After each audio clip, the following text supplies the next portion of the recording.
Clara Benítez corrió a través del vestíbulo de mármol de la Torre Castellana en Madrid, apretando una carpeta empapada de lluvia mientras sus pies descalzos resbalaban sobre el suelo helado. 25 candidatas perfectas, con trajes Palomo Spain, la miraban horrorizadas. Había perdido sus únicos zapatos decentes en el metro, pero no podía perder la última entrevista de su vida. Lo que nadie sabía era que 3 años antes vivía en un chalet de 3 millones de euros en La Moraleja y estudiaba en EE Business School.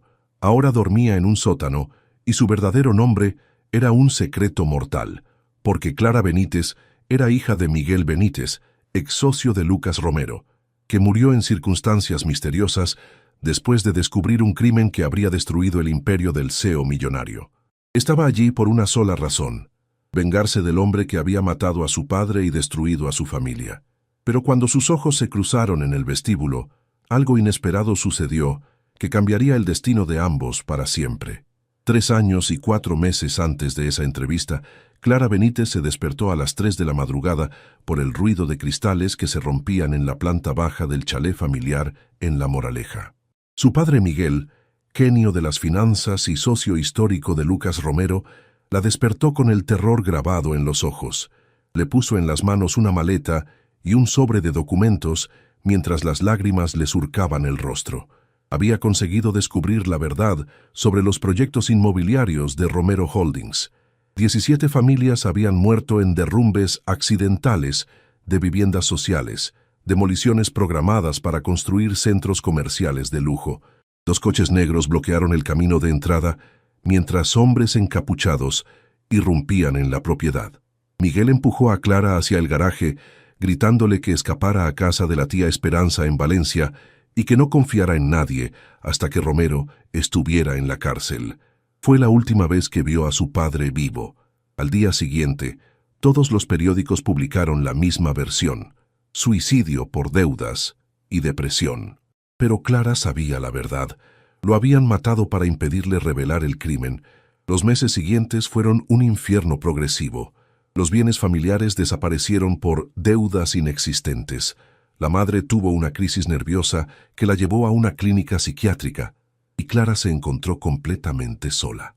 La chica que 3 meses antes elegía entre Marbella y San Sebastián para las vacaciones, ahora trabajaba de noche como camarera en un bar de Vallecas y dormía en un estudio de 20 metros cuadrados que alquilaba en negro. Pero cada noche, antes de desplomarse en el colchón desgastado, juraba venganza contra Lucas Romero. Durante 2 años estudió obsesivamente cada uno de sus movimientos, cada inversión, cada debilidad del imperio que había construido sobre los cadáveres de 17 inocentes. Cuando descubrió que buscaba una asistente personal, comprendió que era su oportunidad. Se inventó una nueva identidad, falsificó un currículum y se preparó para infiltrarse en la vida del hombre que había destruido a su familia. La mañana de la entrevista tenía un solo objetivo: entrar en el corazón del imperio Romero, ganarse la confianza del enemigo y después destruirlo desde dentro con las pruebas por las que su padre había muerto. Pero mientras corría bajo la lluvia torrencial para llegar a la Torre Castellana, el tacón de sus únicos zapatos decentes se rompió en la rejilla del metro. Por un momento pensó en rendirse. ¿Cómo podía presentarse descalza a la entrevista más importante de su vida de venganza? Entonces pensó en su padre, en las 17 familias muertas, en la promesa de justicia que había hecho ante su tumba. Se quitó el otro zapato y corrió descalza por Madrid, ignorando las miradas incrédulas de los transeúntes. Nada la detendría de llegar a esa cita con el destino. El vestíbulo de Romero Holdings era un templo de lujo obsceno. Mármol negro de Macael, lámparas de cristal de La Granja, obras de arte que costaban más de lo que la mayoría de las personas ganaba en toda una vida. Las 25 candidatas la miraron con una mezcla de asco y piedad que Clara fingía no notar. Todas eran perfectas, licenciadas con matrícula de honor, familias acomodadas, currículums inmaculados. Ella era la intrusa, la desesperada que se había atrevido a presentarse en ese templo de las altas finanzas con los pies sucios y el corazón lleno de odio. La recepcionista la examinó de la cabeza a los pies descalzos antes de indicarle la última fila de sillas con evidente fastidio. Clara se sentó e inició el repaso de su historia de cobertura. Hija de obreros, criada en los suburbios, licenciatura conseguida con sacrificios. Nada que pudiera relacionarla con el Miguel Benítez, que Romero creía muerto y enterrado junto con sus secretos. A las 15:30 se abrieron las puertas del ascensor ejecutivo y apareció el hombre que durante 3 años había poblado sus pesadillas. Lucas Romero a los 40 años era aún más imponente que las fotografías de los periódicos económicos. Alto, elegante, con esos ojos verdes que habían seducido a media aristocracia madrileña y matado a cualquiera que se hubiera interpuesto en su camino. Cuando su mirada se posó en los pies descalzos de Clara, en lugar del bochorno que esperaba, vio algo diferente: curiosidad, quizás respeto, ciertamente interés. Romero se acercó con el paso seguro de quien comanda un imperio de 3.000 millones de euros. Su voz era profunda, cálida, para nada el tono frío que Clara había imaginado que pertenecía a un asesino.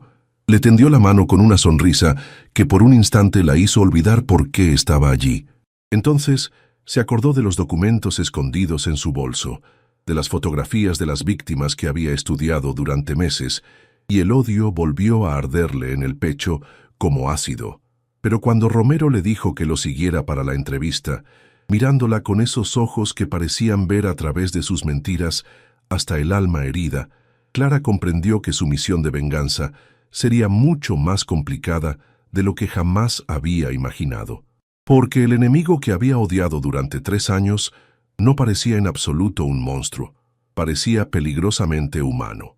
La oficina de Lucas Romero ocupaba todo el ático de la torre, con ventanales panorámicos que abrazaban Madrid y mobiliario que testimoniaba un gusto refinado adquirido con años de éxitos millonarios. Clara se sentó en la butaca de cuero tratando de controlar los latidos enloquecidos del corazón. Era el momento de la actuación más importante de su vida: convencer al asesino de su padre de que era solo una chica pobre buscando trabajo. Romero estudió su currículum falsificado con la atención de quien había construido un imperio confiando en el instinto más que en los títulos. Hija de obreros, licenciatura en económicas conseguida trabajando de noche, ninguna experiencia en grandes empresas. Sobre el papel, era la última persona que debería interesar a un CEO de su calibre. Pero cuando levantó la vista y preguntó por qué debería contratarla en lugar de las otras candidatas perfectas, Clara dio la respuesta que había preparado durante meses. Ella sabía lo que significaba tener hambre, no el hambre metafórica del éxito, sino la real, la que te hace contar cada euro y te enseña que nada debe darse por sentado. Las otras candidatas sabían comportarse en el mundo de los ricos, pero nunca entenderían realmente las necesidades de quien parte desde abajo. Romero permaneció en silencio durante largos segundos. Después se levantó y fue a la ventana que dominaba la ciudad que había contribuido a transformar. Cuando se giró hacia ella, Clara vio algo en sus ojos que no esperaba. No cinismo o cálculo, sino un cansancio profundo, como de quien había ganado todas las batallas importantes, pero había pagado un precio demasiado alto por cada victoria. Romero le hizo una propuesta inesperada: una semana para preparar un proyecto que pudiera revolucionar un aspecto de la empresa. Si lo convencía, el trabajo sería suyo. Clara aceptó sabiendo que era la oportunidad perfecta para acceder a los documentos reservados de la empresa. Podría estudiar cada proceso, hablar con cada empleado, buscar las pruebas definitivas de los crímenes de Romero. Durante una semana, se transformó en una espía perfecta, llegando a las 7 de la mañana y marchándose a medianoche, durmiendo 3 horas por noche mientras analizaba obsesivamente cada detalle del imperio de su enemigo. Pero lo que descubrió la confundió profundamente. En lugar de las pruebas del crimen que buscaba, encontró algo completamente diferente. Romero no era el monstruo despiadado que había imaginado. Era un empresario que pagaba sueldos por encima de la media, que había instituido un fondo de pensiones para todos los empleados, que financiaba personalmente becas de estudio para chicos de los barrios periféricos. ¿Cómo podía ser el mismo hombre que había ordenado matar a 17 personas inocentes? El tercer día tuvo la intuición que lo cambiaría todo. Analizando el sistema de gestión de proveedores, se dio cuenta de que la empresa perdía millones debido a ineficiencias en la cadena de suministro. Pero el problema no era tecnológico, era humano. Los proveedores pequeños eran tratados como números sin rostro, sin comprensión de sus problemas reales. Clara trabajó día y noche en una propuesta revolucionaria que unía algoritmos de optimización con un enfoque personalizado, un sistema que aumentaría la eficiencia en un 40%, reduciendo los costos en un 25%. El séptimo día, se presentó en la oficina de Romero con una presentación de 40 diapositivas y las manos que temblaban por la adrenalina. Había preparado el proyecto más innovador de su vida para engañar al hombre que odiaba, pero mientras hablaba, se dio cuenta de que cada palabra salía del corazón. Romero escuchó en silencio absoluto, tomando notas, haciendo preguntas técnicas que demostraban una comprensión profunda de los problemas sociales que Clara no esperaba. Cuando terminó la presentación, Romero permaneció en silencio durante minutos que parecieron eternos. Después sonrió con una expresión que Clara no conseguía descifrar. Le dijo que acababa de presentar el proyecto más brillante que había visto en 5 años, pero que era demasiado revolucionario para ser gestionado por una simple asistente. La acababa de promover a Project Manager Senior con un sueldo que le permitiría transformar completamente su vida. Saliendo de la oficina, Clara estaba más confundida que nunca. Había obtenido exactamente lo que quería, acceso privilegiado al imperio Romero, pero el hombre que acababa de conocer no se correspondía para nada con el monstruo de sus pesadillas. Era inteligente, visionario, y parecía sinceramente interesado en mejorar la vida de las personas a través de sus proyectos. ¿Cómo podía ser el mismo hombre que había destruido a su familia? La venganza que había planificado durante 3 años se estaba volviendo algo mucho más complejo. Y la parte más aterradora era que empezaba a sentir respeto, quizás incluso admiración, por el hombre al que debería odiar más que a nadie en el mundo. ¿Te está gustando esta historia? Deja un like y suscríbete al canal. Ahora, continuamos con el vídeo. En los meses siguientes, mientras el proyecto de proveedores transformaba a Clara en una estrella naciente de la empresa, los documentos que estudiaba en secreto revelaban una verdad devastadora. Los informes sobre los derrumbes mostraban que Romero había gastado millones en controles estructurales y evacuaciones preventivas. Las 17 víctimas habían muerto ignorando las advertencias, volviendo a los apartamentos para recuperar objetos personales. Una tarde, Romero entró en su oficina con 2 cafés y una confesión que la conmocionó. Le contó que había perdido un hijo por leucemia en un hospital público en ruinas y cómo ese dolor lo había impulsado a transformar cada beneficio en proyectos sociales. Después le reveló la verdad sobre su padre. Miguel, en los últimos meses, se había vuelto obsesivo con las teorías conspirativas, convenciendo a las víctimas de que las órdenes de evacuación eran mentiras para robarles las casas. Cuando esas 17 personas murieron por haber creído en sus paranoias en lugar de las advertencias de Romero, Miguel enloqueció de remordimiento. No pudiendo vivir sabiendo que había causado esas muertes con su desconfianza, había elegido el suicidio. Romero no era el asesino, era el hombre que cargaba un peso inmerecido desde hacía años. Esa noche, Clara lloró hasta el agotamiento por 3 años desperdiciados, odiando al hombre equivocado. Pero la mañana siguiente tomó una decisión. Debía decir la verdad y transformar la tragedia familiar en esperanza para otros. Después de 4 días de espera angustiosa, mientras Romero estaba en Barcelona, Clara fue llamada a su oficina con el corazón latiéndole enloquecidamente. Romero había recibido una llamada de un investigador privado que había descubierto su verdadera identidad. Clara Benítez, hija de Miguel, criada creyendo que él era responsable de la tragedia familiar. Pero en lugar de la ira que esperaba, Romero la miró con profunda comprensión. Le dijo que en 3 meses había hecho más por los proyectos sociales de la empresa que cualquier otro. Tenía una sensibilidad para los problemas humanos que no se podía fingir. Después del funeral de Miguel, había buscado desesperadamente a su hija para ayudarla, pero ella había desaparecido sin dejar rastro. Romero abrió un cajón y sacó un contrato ya preparado. Directora de la Fundación Romero, 100.000 euros al año, con la misión de salvar al mayor número posible de personas de la pobreza. Le dijo que su padre estaría orgulloso de ella y que la mejor manera de honrar la memoria de Miguel era transformar el dolor en esperanza para otros. Clara firmó con lágrimas en los ojos el contrato más importante de su vida. No solo un trabajo, sino una misión que daba sentido a 3 años de sufrimiento. Cuando preguntó cómo había conseguido no enfadarse, Romero respondió que había reconocido el dolor en sus ojos, el mismo que sintió al perder a su hijo. La ira, explicó, es solo dolor que no ha encontrado el camino correcto para salir. En los 2 años siguientes, Clara transformó la Fundación Romero en un modelo de excelencia internacional que salvó la vida de miles de personas en toda España.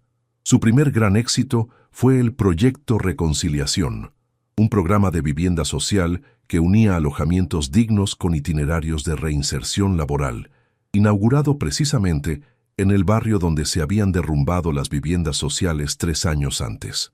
Durante la ceremonia de apertura, ante las cámaras de Media España, Clara pronunció un discurso que emocionó a todo el país. Contó cómo no estaban solo construyendo casas, sino segundas oportunidades para las familias que vivirían allí, para los jóvenes que encontrarían trabajo en los proyectos y también para quien, como ella, había aprendido que el odio puede transformarse en amor si encuentra el camino correcto. Romero estaba sentado en primera fila, con un orgullo paternal en los ojos, viendo a la chica descalza convertirse en una líder visionaria que cambiaba el mundo una vida cada vez. El éxito mediático transformó a Clara en una celebridad involuntaria. 3 entrevistas televisivas por semana, reportajes en los principales periódicos nacionales, un perfil en Hola que la definió el ángel vengador del Madrid social. Pero lo que realmente importaba eran los resultados concretos. 3.000 familias que habían encontrado una casa digna, 500 jóvenes reinsertados en el mundo laboral, cientos de ancianos asistidos en los centros de día de la Fundación. Romero le hizo una sorpresa que la emocionó hasta las lágrimas. Había localizado a su madre, dada de alta de la clínica psiquiátrica hacía meses y alojada en una residencia en Toledo. El fin de semana siguiente, Clara condujo hacia Toledo con el corazón en la garganta, sin ver a su madre desde hacía 3 años, desde que la había dejado devastada por la culpa de no haber conseguido detener las paranoias del marido. La encontró en el jardín de la residencia, envejecida pero serena, leyendo un libro sentada en un banco. Su abrazo duró una eternidad de lágrimas y perdón recíproco. Su madre le contó que había leído todos los artículos sobre los proyectos de la Fundación Romero, lo orgullosa que estaba de lo que su hija estaba haciendo para honrar la memoria del padre. Le dijo que Miguel estaría orgulloso no por la venganza planificada, sino por haber transformado el dolor en algo hermoso. Volviendo a Madrid esa tarde, Clara se sentía finalmente completa. Había perdonado a Romero, se había perdonado a sí misma, había perdonado a su madre, pero sobre todo había perdonado a su padre por haber elegido el miedo en lugar de la confianza en los últimos meses de su vida. El lunes siguiente, encontró en su escritorio un regalo que la emocionó profundamente, una foto enmarcada que la retrataba con Romero durante la inauguración del Proyecto Reconciliación, ambos sonrientes mientras cortaban la cinta simbólica.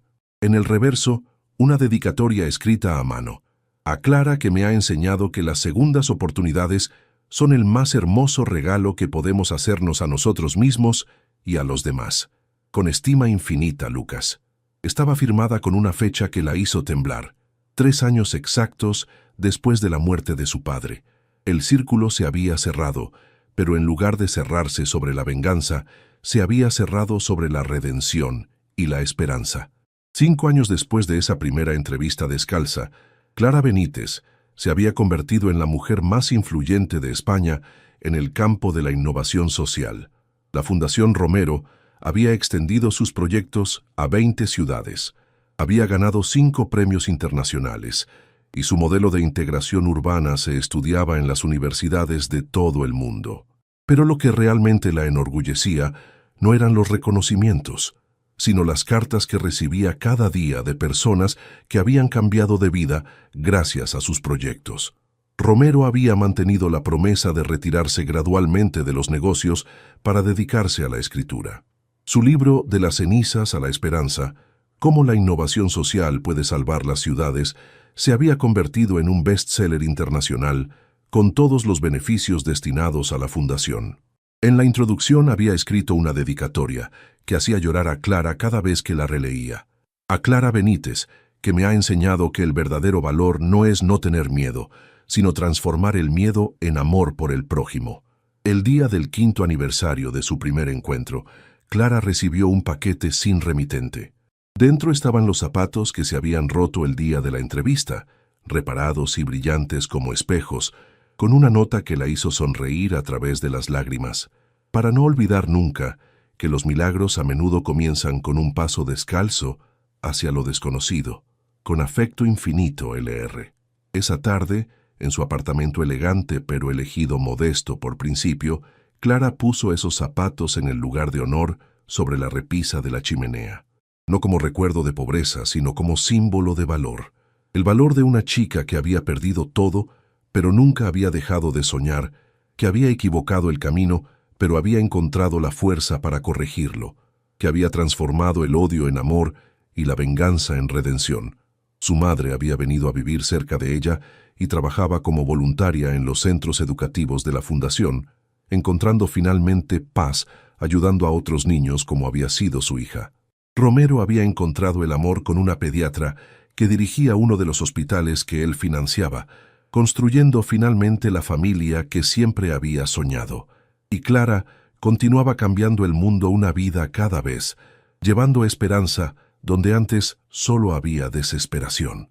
La Fundación Romero se había convertido en Fundación Miguel Benítez para la innovación social, para honrar la memoria del hombre que, a pesar de los errores, había creído en la justicia hasta el final. Cada proyecto que inauguraban llevaba su nombre, transformando una tragedia personal en legado de esperanza para miles de personas. Y cada mañana, antes de ir a la oficina a cambiar otras vidas, Clara miraba esos zapatos reparados y sonreía pensando que a veces los zapatos más importantes de la vida son los que no llevamos puestos cuando damos el paso más valiente. La chica descalza se había convertido en una mujer que construía puentes hacia la dignidad, hacia la esperanza, hacia ese futuro que su padre había soñado para ella y que ella ahora regalaba al mundo entero. Su oficina en el piso 20 de la Torre Castellana estaba tapizada de dibujos de los niños de los centros educativos, de fotos de las familias que habían encontrado casa gracias a sus proyectos, de cartas de agradecimiento escritas con caligrafías inseguras, pero corazones llenos de gratitud. En una esquina del escritorio, siempre, estaba la foto de su padre con Romero en los años felices de su sociedad, cuando estaban unidos por el sueño de mejorar Madrid, en lugar de estar divididos por el miedo y la sospecha. Porque al final, esta era la lección que Clara Benítez había aprendido y enseñado al mundo, que a veces llegamos descalzos a las citas más importantes de la vida, que el odio que llevamos en el corazón a menudo es solo amor que ha perdido el camino, y que basta un paso valiente para transformar una tragedia en un milagro. La verdadera riqueza nunca se mide en lo que se posee, sino en lo que se está dispuesto a dar para cambiar el destino de alguien más. Y la historia de la chica pobre que llegó descalza a la entrevista y conquistó no solo un trabajo, sino la posibilidad de salvar miles de vidas, se convirtió en leyenda en toda España. Una leyenda que hablaba de segundas oportunidades, de perdón que vale más que la venganza, y de cómo el amor, incluso cuando nace de las cenizas del odio, siempre puede vencer contra cualquier oscuridad. Dale me gusta. Si crees que el perdón es más poderoso que la venganza, comenta qué momento te ha llegado más al corazón, comparte para inspirar a quien lo ha perdido todo, pero no ha dejado de soñar. Suscríbete para más historias de superación y segundas oportunidades imposibles. A veces llegamos descalzos a las citas más importantes de la vida. A veces, el odio que llevamos en el corazón es solo amor que ha perdido el camino. Y a veces basta un paso valiente para transformar una tragedia en un milagro, porque la verdadera riqueza no se mide en lo que posees, sino en lo que estás dispuesto a dar para cambiar el mundo.